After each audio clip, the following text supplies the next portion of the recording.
Good afternoon, everyone. Welcome to the third instalment of Gary's golf tips in lockdown, and I'm going to talk about the legs today, the role of the legs in a golf swing, what they should do and what they shouldn't do, maybe what they did in the olden days to what they're doing now in the modern golf swing. So let's talk about sort of the first thing, which is actually the role of the left leg in a golf swing, especially on the backswing. Do we need to lift the left heel off the ground when we actually make a backswing, or do we not? I think it depends on fitness more than anything else. They talk about these days that the legs resist what the top half is going to do. So the core exercises that you can do from here, the more the core turns, the McIlroy type movements in modern golf swings these days, the legs stay pretty still, and the top half is the thing that turns. And they always used to talk about if the shoulders turn, say, 90 degrees on the backswing, i.e. like something like this movement I'm doing now here, the hips would turn half as much, about 45 degrees. But sometimes these days it's all about the top half moving and the bottom half not moving in the golf swing, hence the left leg will actually stay on the ground. Some golf shoes now have got studs that actually help you to do this. They're built up on the outside, so when you actually swing back away from the golf ball, the right foot, if you look at the right foot, what we're doing now here, prevents it from doing things like this type of movement. You can see when I'm doing this, I'm swaying. You can see my head's moving from doing this movement. If I'm much more stable in the bottom half and turn the top half, you can see that the head rotation is very minimal. When I'm doing this movement, only through the neck muscles that it moves like so, but the bottom half is actually staying still. And I think lifting the left heel is fine if you do that now, and it helps you to turn better. I.e., if I'm doing now this, I mean, the most famous golfer in the world, still the best record, is Jack Nicklaus, lifted his left heel on the backswing. But that was in the 60s. Now McIlroy, people like that, much firmer in the bottom half of the body. And we also recommend from winter golf to summer golf that the shoes you wear should be cleats in the winter, keep you much firmer, much more sort of less slippy. And then summer golf where it's nice and dry, especially at Darren's where it gets fairly firm, you can wear obviously there's just the pinch of sole type shoes.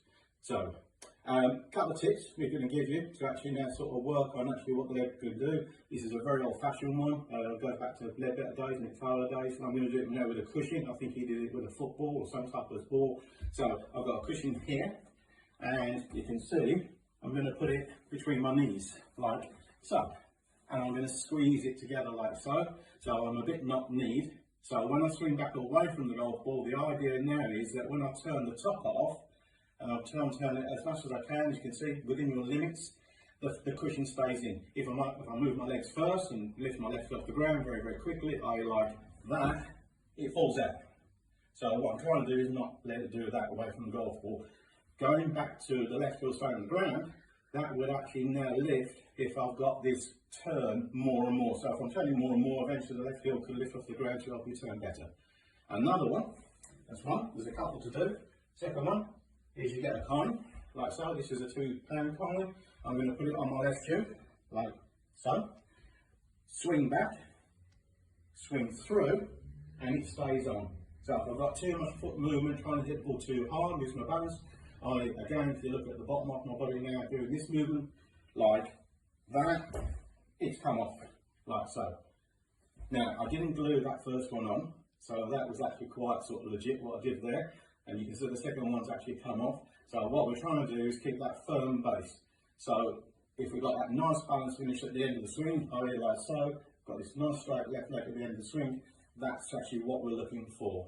Okay, so to recap on what we've just been talking about, so is it good to lift the left off the ground? I think sometimes it is, because obviously when you swing back away from the ball, maybe slightly unfit, to get that better turn away from the golf ball, get more behind the ball, hit the ball further, you can lift the left heel off the ground as I'm doing now. So to make the core work more for you, the fitter you are, the more and more the core can actually move the top off, make a better turn, stronger turn, the left heel can stay on the ground. So that's much more the modern way of doing it. I've got a really good picture here to illustrate actually what we're talking about. This is the very, very famous Glen Hogan golf book, as you can see here. And what I've got now is a sequence of drawings here that starts from here. This is how we start off, and you can see gradually as we go back, the red circle is hips, the black circle is shoulders or top half the body, and we get finally to this full rotation here. This is a great picture here for a lot of people, going back to that first lesson we did, which is this L-shaped position here with the arms and the shoulders. That's a great position for a lot of people to hit the ball really well from, hit it much straighter. This is a much bigger turn. This is going back to sort of the modern golf swings of McIlroy and people like that, although this book was actually published in the 60s, I do believe, something like that. But it's actually a great book. It's probably my favourite, but that's a great way of actually sort of looking how the roll of the hips turns to the roll of the top half or the shoulders. So go back to the tips, the 50p or pound coin, wherever you want, on the left foot, swing through the golf ball, staying on there, really, really good. The cushion or the football between the knees gives you that sort of movement where then you feel like, if I do this too much, then the top half's moving too much, my head's moving all over the place. What I want to do is keep as stable as possible. And again, sort of cleats or studs in the winter, keep better footing, maybe back to your very nice sort of much comfortable, maybe golf shoes in the summer with the pimple soles. Thanks very much. See you in a couple of weeks.